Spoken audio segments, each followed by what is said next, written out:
വിശ്വസിച്ച ജനങ്ങളെ അത്തീഉല്ലാഹ, നിങ്ങൾ അല്ലാഹുവിലേക്ക് വഴിപ്പെടുക, റസൂലിനും നിങ്ങൾ വഴിപ്പെടുക.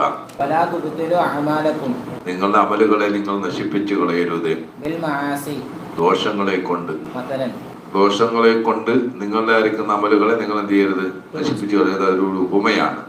അതേ ഇപ്പൊ ഇനി ദോഷങ്ങൾ ചെയ്തില്ലെങ്കിൽ പോലും ഈ പ്രവർത്തനങ്ങളെ കൊണ്ട് തന്നെ എന്തായി പോകും, അമലുകളെല്ലാം ഒളിഞ്ഞു പോവുകയും അതിന്റെ കൂലികൾ ലഭിക്കാതെ പോവുകയും ചെയ്യും. അപ്പോ ഇങ്ങനെ നിങ്ങൾ എന്ത് ചെയ്യുക, അള്ളാഹുവിനും വഴിപ്പെടണം. ആർക്കും വഴിപ്പെടണം? റസൂലിനും വഴിപ്പെടണം. അപ്പോ ഈ പറഞ്ഞത് താഅത്ത് അള്ളാഹുവിന് മാത്രമാണ്, വേറെ ആർക്കും വഴിപ്പെടാൻ പാടില്ല.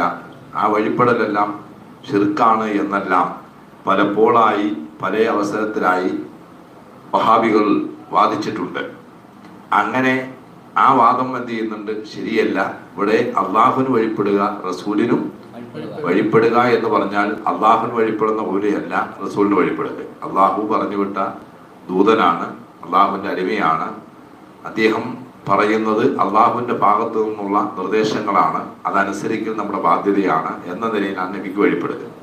അള്ളാഹുവിന് വഴിപ്പെടൽ അങ്ങനെയല്ല. അള്ളാഹു ഇതെല്ലാം നമുക്ക് ചെയ്തു തന്ന, നമ്മളെ പടച്ച, നമുക്കുള്ള ജീവിത വിഭവങ്ങൾ തരുന്ന, നമ്മളുടെ ശ്വാസോച്ഛ്വാസം തരുന്ന, നമുക്ക് സർവ്വസുഖം തരുന്ന, നമ്മളെ സൃഷ്ടിച്ച് സംരക്ഷിച്ച് സംസ്കരിക്കുന്ന ആള് അള്ളാഹുവാണ് എന്ന നിലയിലാണ് അള്ളാഹുവിന് വഴിപ്പെടുന്നത്. മറ്റത് അങ്ങനെയല്ല.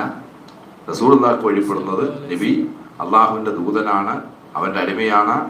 ആ ദൗത്യം, അള്ളാഹുവിന്റെ സംസാരം, അള്ളാഹുവിന്റെ നിർദ്ദേശങ്ങൾ, നിരോധനങ്ങൾ എല്ലാം നമ്മളിലേക്ക് എത്തിച്ചു തരുന്ന ആളാണ് എന്ന നിലയിലാണ് നബിക്ക് വഴിപ്പെടുന്നത്. അതുകൊണ്ട് രണ്ട് വഴിപാടുകളും ഒരേപോലെയല്ല. അതുകൊണ്ട് അള്ള വഴിച്ച ഒരാൾക്കും എന്ത് ചെയ്യാൻ പാടില്ല, വഴിപ്പെടാൻ പാടില്ല. അതെല്ലാം ശിർക്കാണ് എന്ന് തെറ്റിദ്ധരിച്ചു പോയിട്ടുള്ളവർ ശരിക്ക് അതിൻ്റെ ശരിയായ രൂപം, അള്ളാഹുവിന് വഴിപ്പെടുന്നത് ഏത് നിലക്കാണ്, സൃഷ്ടിക്ക് വഴിപ്പെടുന്നത് ഏത് നിലക്കാണ് എന്ന് മനസ്സിലാക്കണം. അള്ളാഹുവിന് വഴിപ്പെടുമ്പോൾ അതിന് ആരാധന എന്നാണ് പറയുന്നത്. എന്ന് പറഞ്ഞാൽ എന്താ, അള്ളാഹുവിനെ സംബന്ധിച്ചിടത്തോളം ഇബാദത്താണ് അവന് വഴിപ്പെടുന്നത്. ആ മറ്റേ ആളുകൾക്ക് വഴിപ്പെടുന്നത് എന്തല്ല, അത് വഴിപ്പെടുന്നത് അള്ളാഹുവിന്റെ നിർദ്ദേശമായതുകൊണ്ട് നബി പറയുന്നത് നമ്മൾ കേട്ടാലും അനുസരിച്ചാലും ആർക്കെന്നെ വഴിപ്പെടലാണ്, അള്ളാഹുവിന് തന്നെ വഴിപ്പെടലാണെന്നല്ലാതെ റസൂലുള്ളാഹിക്ക് വഴിപ്പെട്ട് നബിക്ക് ഇബാദത്ത് ചെയ്തൊന്നും അല്ല. അതുകൊണ്ട് എന്താണ് അത് എന്ന് ശരിക്കും മനസ്സിലാവാത്തവത്തിൽ വന്ന പിഴവാണ് ഈ ജാതി വർത്തമാനങ്ങൾക്കൊക്കെ കാരണം.